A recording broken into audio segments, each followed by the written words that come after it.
I can't take this job anymore. I just have to quit. Sometimes it happens. Sometimes you have to quit. Well, what's the best way to do it? The best way to do that is to go out with grace, go out professionally, with respect for the employer and respect for yourself.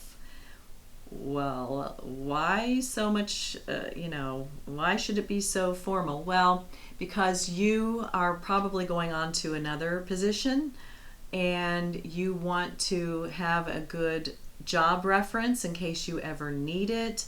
You want to treat people respectfully and you want them to treat you respectfully.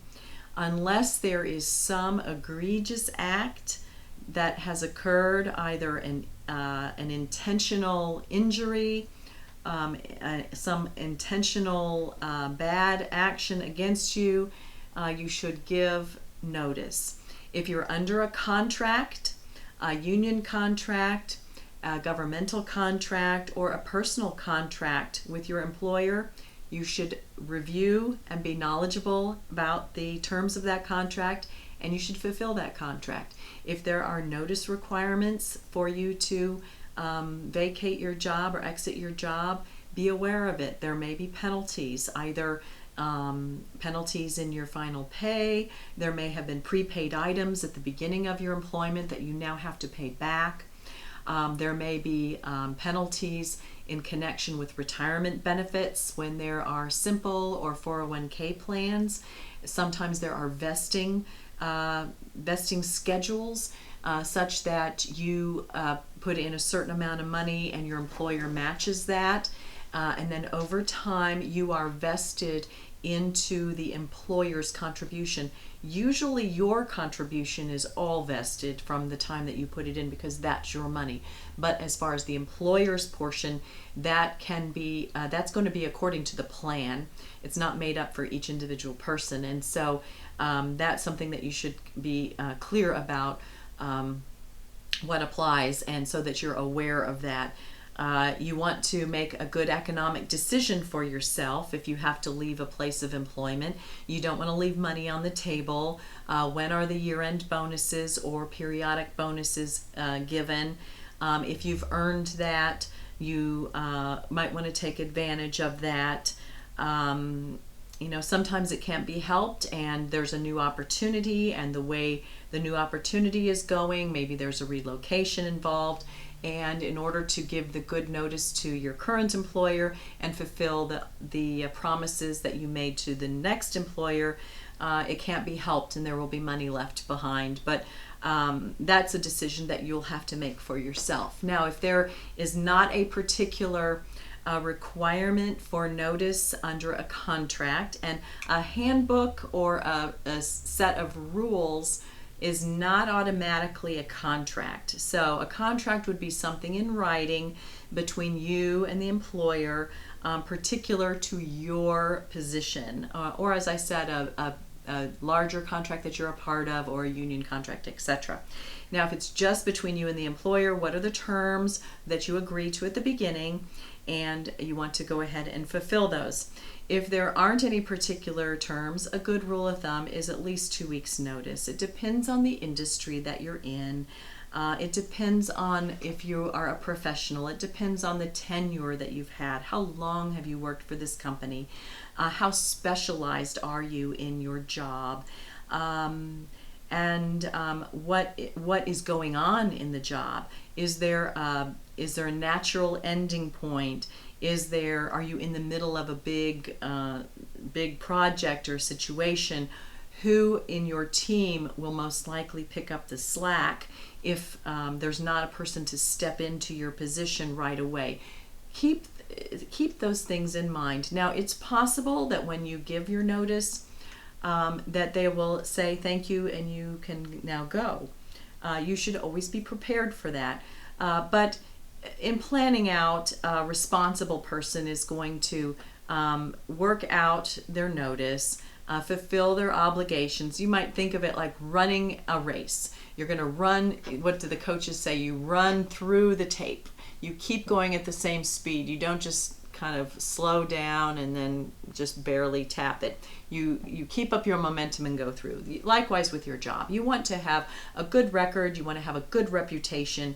This is your integrity we're talking about. This is your reputation.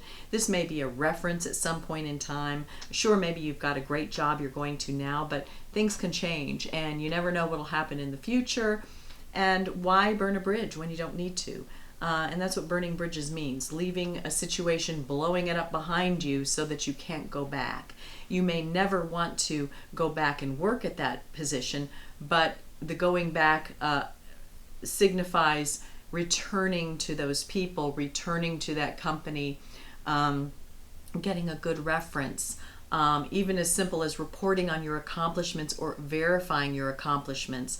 If there are gaps in your resume, people will notice.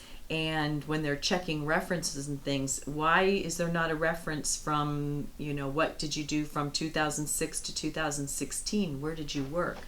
And those are uncomfortable questions. And you know what? They're not necessary to ask, or they're not necessarily things that you should be afraid to answer. Because if you conduct yourself in a professional way, there's not going to be an issue. People are, for the most part, free to come and go, absent your contracts, and how you treat people really says a lot about you. If you are a person who has a home situation that's causing you to have to rethink your job, it's not a new opportunity that you've explored and or a headhunter contacted you, or just a once-in-a-lifetime opportunity falls in your lap, or a natural progression where your employer recognizes that you are in a position where you've really taken it as far as you can go, but you have so much more ability and desire, and you've talked about it. If it's not one of those situations and it's just a situation where you just are having trouble coping, you have a heavy workload, you may have personality conflicts, or you may have problems at home. Unfortunately, that happens. Or you may have a health concern you don't want to talk to people about. It's not necessary that you talk to the people about that, but it should be necessary for you and for the employer that you give them notice and you work out the notice, or at least be willing to work out the notice. Again, if they say, it's not necessary, thank you very much, you're in the clear. You've fulfilled your obligation, you've been a responsible person, and you're free to go. And maybe that's great for you.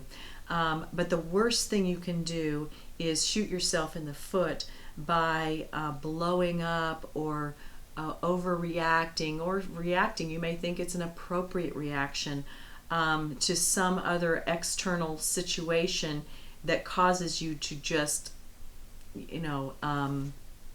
have a fit or just leave or abandon a job and never come back again. These are things that are going to make you stand out. These are things that are going to impact you in your job history and in any request for reference.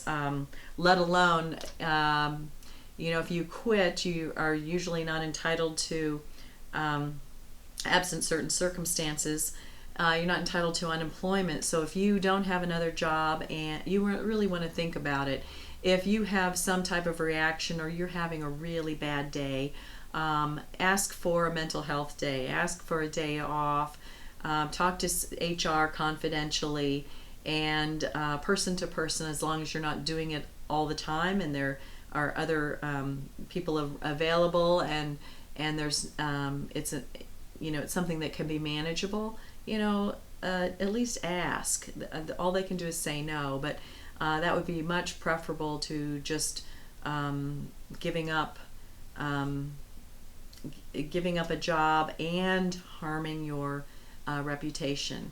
And so just at least think about it and help make yourself and your next transition smoother, and build your integrity and build your good reputation.